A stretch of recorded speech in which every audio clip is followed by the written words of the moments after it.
सभी दर्शकों को नमस्कार। जैसे कि आप लोग देख रहे हैं, आपके सामने जो सुंदर सा चेहरा दिख रहा है, बहुत ही गजब, बहुत ही दिग्गज कलाकार का है। मतलब जब मंच पे आ जाते हैं तो पूरी तरह से तहलका मचा देते हैं। तो आइए जानते हैं भैया जी के जीवन में क्या संघर्ष रहा और क्या क्या संघर्ष करके आज इस जगत में एक अच्छा नाम कमा रहे हैं। तो भैया जी नमस्कार। नमस्कार भाई साहब। सबसे पहले हम आपको धन्यवाद देना चाहेंगे जी कि आप हमारे जैसे कलाकार को इस लायक समझें। जी जी। तो देखिए, कलाकार भाई हमारे लिए पूजनीय है और सभी दर्शकों के दिल में सभी कलाकार बसते हैं। जो भी संगीत प्रेमी हैं तो समझ चलिए सभी कलाकार उनके दिल में बसे रहते हैं। तो इसके लिए भी आपको भी बहुत बहुत धन्यवाद करते हैं। तो भैया जी क्या नाम है आपका? सर मेरा नाम विनोद चौधरी है। विनोद चौधरी। कहाँ के रहने वाले हैं भैया? मैं सर ग्राम सभा गौहानी, जी, थाना पवारा, तहसील मछलीशहर, जौनपुर का रहने वाला हूँ। पता बताने के लिए बहुत बहुत धन्यवाद भैया जी। एक चीज़ बताएंगे कि आप पढ़ाई कहाँ तक किए हैं? मैं हाई स्कूल पढ़ाई किया। हाई स्कूल तक। जी। तो इसके बाद आप पढ़ाई क्यों नहीं किए हैं? बस ऐसे संगीत में लगन लग गई थी। अच्छा अच्छा। हाई स्कूल से ही आप मतलब नौटंकी में आ गए थे? जी, मैं तो कक्षा 5 से हमारे मास्टर साहब जो थे जी जी वहाँ जैसे वीर बालक बलकरण होता था, जी, सब जी। उसमें मुझे तैमूर का काम मिलता था। अच्छा अच्छा। हाँ, खलनायकी का तो ऐसे ऐसे हुआ। उसके बाद जब थोड़ा बड़ा हुआ तो हमारे गांव में रामलीला होता था। जी जी तो जो कि हमारे गुरु जी श्याम जी तिवारी थे, जी। हम लोग को रोल कराने लगे। तो मैं फर्स्ट रोल लक्ष्मण का किया था। उसके बाद फिर बाली का किया, मेघनाथ का किया, बाद में हनुमान का किया। अच्छा उसके बाद अभी प्रेजेंट टाइम में मैं रावण का रोल कर रहा हूँ। अच्छा, अपने रामलीला में। जी, अपने रामलीला में। तो जैसे कि आप लोग देख रहे हैं भैया जी शुरू से ही खलनायकी इनको मिल गई थी। मतलब निगेटिव रोल जब पढ़ रहे थे तभी से ही करना चालू कर दिए। जैसे तैमूर का हुआ, मतलब और भी जो नाटक होता था उसमें आप अपोजिट रोल ही करते थे। जी, जी, जी। तो कैसे लगा कि हम अपोजिट रोल में ज़्यादा फिट रहेंगे? सर जी ऐसा है कि हमारा सिर्फ एक सिद्धांत था कि मैं खलनायक के रोल में रहूं, खलनायकी की दुनिया में चलूं। जी। तो एक चीज़ बताइए, अभी तक जैसे अभी रामलीला तक सफ़र आप बताए हैं, जी। तो सबसे पहले किस नौटंकी पार्टी में आपका पदार्पण हुआ है? जी, सबसे पहले मैं था चाचा भतीजा। अच्छा, जो कि सहसों में डॉक्टर देवचंद प्रजापति। जी जी जी उसके बाद वहाँ से मुझे मास्टर साहेब लाल जी लाए पटेल जी कहला। जी जी। जी, वहाँ पर मैं आया तो चाचा भतीजा नौटंकी पार्टी में कितने साल आप रहे हैं? मैं सर वहाँ 3 साल था। अच्छा। जी सर। फिर वहाँ से आप निकले हैं तो? मास्टर साहब लाल पार्टी जी। में है सर। तो साहब लाल जी के नौटंकी पार्टी में आप कितने साल रहे हैं? सर मैं यहाँ लमसम 4 साल था। अच्छा अच्छा। जी सर। तो वहाँ के बाद? उसके बाद मैं मास्टर राजेंद्र यानी लवलेस के साथ में गया था। जी। उसके बाद सुरेश गुंडा साहब लाल के भतीजे हैं, हम्म। उनकी पार्टी में काम किया। हम्म। जी सर। तो मैं मास्टर सुरेश डांसर के पार्टी में काम किया। जी जी उसके बाद उनके भाई जो राजेश हीरो हैं, जी जी जी। उनके पार्टी में काम किया। इसके बाद सर मैं अपनी खुद की नौटंकी चला दिया। अच्छा अच्छा। जो कि आज भी चल रही है भाई भाई के नाम से।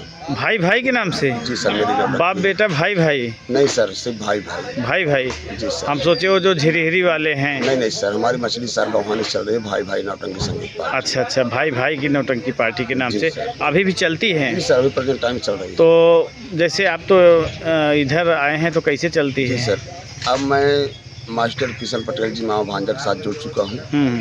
अपने भाई को बोल दिया कि भाई अपना दूसरा खलनायक रखिए जी। और मैं इन्हीं के साथ रहूँगा। और सोचता हूँ कि माता सरस्वती हमको उस लायक बनाएं कि मास्टर साहब के साथ दे सकूँ। और जब तक हमारे शरीर में जान रहेगी मैं सोच रहा हूँ कि मास्टर साहब का साथ दूँ। जी। तो एक चीज़ बताइए, आपका और मामा भांजे का जुड़ाव कैसे हुआ?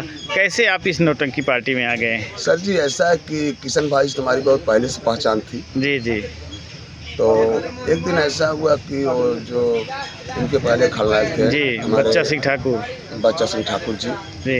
उनकी तबीयत खराब हो गई थी तो भाई साहब बुला लिए थे। हम्म। तो उस दिन थे वो, लेकिन मैं बैठा था सारी रात। जाने लगे तो भाई मास्टर साहब मैं बहुत अच्छी तरह से विदाई किए, जी बड़े प्यार से गले लगाए। हम्म। बोले कि विनोद भाई ठीक है आपको मौका देंगे। हम्म। उसके बाद उनकी तबीयत खराब हो गई तो मास्टर साहब मुझे इनवाइट किए, विनोद भाई आप आइए। जी और जब से मैं मास्टर साहब के पास में आया हूँ, इतना लगाव बन गया, इतना प्यार बन गया है, मुझे अपने छोटे भाई की तरह भाई प्यार करते हैं। जी जी और मेरी दिली इच्छा यही है कि जब तक हमारे शरीर में जान रहेगी तब तक हम मास्टर साहब के साथ में लगे रहेंगे। बहुत बहुत धन्यवाद। और हम और हमारे सभी दर्शक चाहते भी हैं कि आप इस नौटंकी पार्टी से अगर कंधे से कंधा मिलाए हैं तो एक उच्च शिखर तक लेकर जाएं। तो सर जी एक चीज़ बताइए, जैसे अभी करम अली जी बताए थे कि यहाँ लाने में उनका भी कुछ न कुछ योगदान रहा है। हाँ, तो यहाँ पर हमको लाने में हमारे मास्टर करम अली का भी हाथ है। जी जी भाई उनका योगदान है, वो भी बुलाए थे मुझे। हाँ, मास्टर साहब से बोले कि विनोद भाई को बुलाएं, मास्टर साहब बोले ठीक है बुला लीजिए। जी जी करम अली का मैं भाई धन्यवाद करता हूँ, शुक्रिया अदा करता हूँ उनका। जी जी तो एक चीज़ बताइए, जैसे आप भाई भाई की नौटंकी चलाए हैं, चल भी रही है, तो क्या कारण रहा है कि आप वहाँ से जो है अलविदा कर दिए? सर जी ऐसा है कि हमारे पास कलाकारों की थोड़ा कमी है। जी, मतलब नौटंकी पार्टी में, उस नौटंकी पार्टी में कलाकारों की कमी है। जी सर। तो मतलब ऐसे कैसे कलाकारों की कमी हो गई? जब नौटंकी चल रही तो इसका चल मतलब? रही सर, कलाकार तो पूरे हैं, जी, जी। बशर्ते क्या है कि उस लायक कलाकार नहीं जिस लायक यहाँ पे हैं। अच्छा अच्छा, इतने अच्छे मतलब कलाकार कहते हैं संगत, संगत संगत कलाकारी में भी संगत होती है। संगत होती सर। एक दूसरे के प्रति हम क्या बोल रहे हैं, सामने वाला क्या बोल रहा है, मतलब सवाल जवाब जब ठीक से नहीं होता है तब कलाकारी नहीं जमती है। जी, जी, जी। तो विनोद जी आपसे मिलकर बहुत अच्छा लगा। आपसे एक सवाल पूछना चाहते हैं जी सर। कि जैसे आप खलनायकी शुरू से ही करते चले आ रहे हैं जी जी, और नौटंकी पार्टी में भी बहुत ज़बरदस्त खलनायकी करते हैं आप सबकी बड़प्पन है सर। जी, तो एक चीज़ बताइए, कहीं ऐसी घटना हुई है कि आप खलनायकी कर रहे हों और पब्लिक आपको लाठी डंडा लेके खदेड़ ली हो? क्या बताएं सर जी। जी ऐसे ही अपने पार्टी में मैं रोल कर रहा था, जी। तो वहाँ पर मतलब मेरा एक मामा का रोल था, हम्म। तो नागराज का रोल मैं कर रहा था। अच्छा अच्छा। तो उसमें क्या है सर जी, जैसे कि जो भांजा है उसका कत्ल करना है, उसका कलेजा निकालना है। अच्छा अच्छा। तो क्या हुआ कि शाम को समय हम लोग जा रहे थे तो मार्केट में रुके, तो बकरा कटा हुआ था, दिल में आया कि चलो भाई कलेजी ले ले, बनाएंगे खाएंगे। तो वही कलेजी जो है प्लास्टिक में लेकर रखे हुए थे। तो शाम को वहाँ पर मुर्गे की पार्टी थी, तो मैं बोला चलो जाने तो भाई सुबह बनाएंगे खाएंगे। तो क्या है कि तो वही मैं सीन पर दर्शा दिया सर जी, जैसे कि उसको मारा, उसके बाद उसके शर्ट के अंदर डाल दिया, वैसे जैसे खींचा मैं तो पूरा खून गिरता गया। भाई ओरिजिनल कलेजी थी। पब्लिक पागल हो गई, बोले मार साले को, मार साले को। सर यहाँ तक कि माँ बहन की गाली भी सुनने को मिला। मैं भाग कर आकर गाड़ी के अंदर छिप गया और अंदर रो रहा था कि भगवान एक बार बचा लो, दोबारा मैं खलनायकी नहीं करूँगा।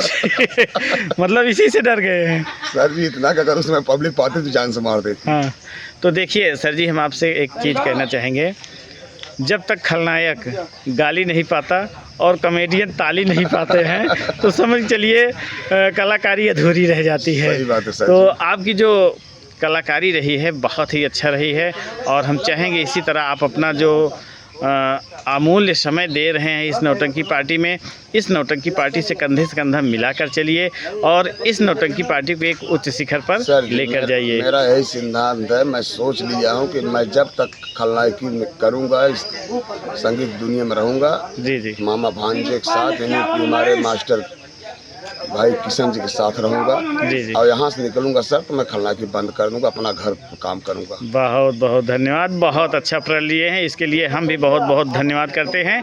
तो चलिए मिलते हैं किसी दूसरे शख्स के साथ, तब तक के लिए नमस्कार।